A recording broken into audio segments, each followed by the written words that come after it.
Bonjour, donc maintenant on va passer à l'exercice numéro 3 de la deuxième série. Donc on nous dit, on injecte dans le sang d'un individu 10 cm3 d'une solution de sodium de période 15 heures à la concentration 10-3 mol par litre. D'accord. Donc voilà. Combien de moles de sodium restera dans le sang au bout de 6 heures? Donc ça c'est la première question. Combien de moles de sang restera, voilà, de sodium restera dans le sang au bout de 6 heures? Alors, après, au bout de 6 heures, on prélève 10 cm du sang du même individu. On trouve alors 1,5 10-8 mol de sodium. Calculez le volume sanguin. Bon, alors on y va. Alors, donc,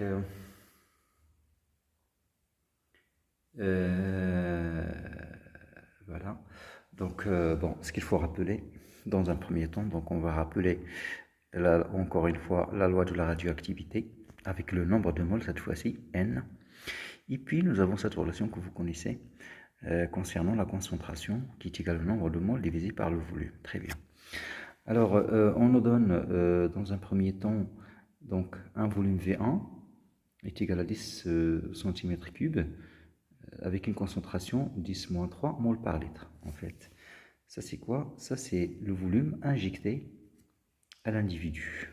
D'accord? Ça c'est le volume injecté à l'individu à l'instant t égal à 0.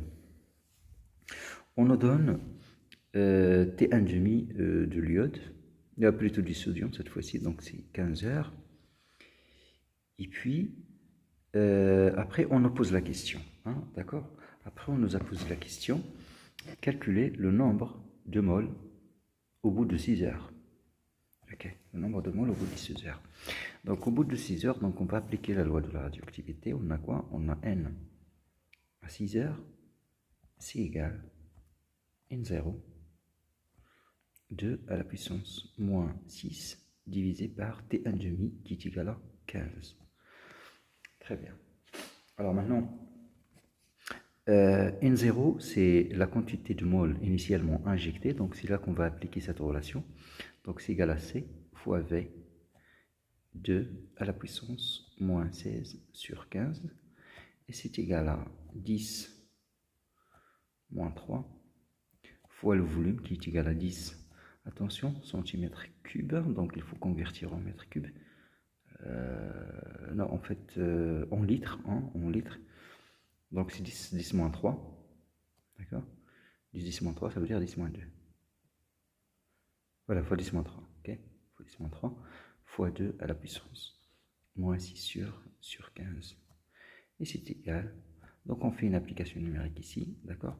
Et le résultat, ça serait en mol, d'accord? Puisqu'on est en train de chercher la quantité de matière.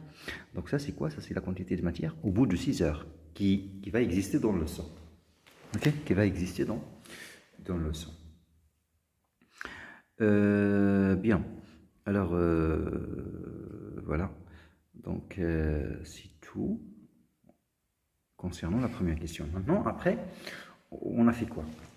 On a fait quoi? Alors, au bout de 6 heures, après 6 heures, on a fait une nouvelle expérience. Cette fois-ci, l'expérience consiste à prélever un échantillon du sang de la personne. Hein? Donc, on va prélever un échantillon du sang de la personne. Et le volume de cet échantillon, c'est combien? C'est encore 10 cm3. Et qu'est-ce qu'on trouve? Comme résultat, on a 1,5 10-8 mol. Et on nous demande quel est le volume du sang global, hein, le volume total du sang. Ben, une règle de 3, donc on va appliquer une règle de 3. On va dire que, voilà, dans 10 cm3, on a trouvé combien de mol? Ben, on a trouvé 1,5 10-8 mol. Maintenant, dans le volume total du sang, on va trouver la valeur qu'on a ici. D'accord? Parce qu'on travaille au bout de 6 heures. La quantité totale, là où on la connaît. Et la quantité totale, donc c'est ce qu'on a calculé. ici la quantité totale qui va se trouver dans le sang. D'accord? Donc voilà, on fait une règle de 3, donc on trouve à quoi est égal le volume du sang. D'accord? Donc tout calcul fait, ça donne à peu près 5 litres. D'accord? Donc voilà, donc pour le troisième exercice.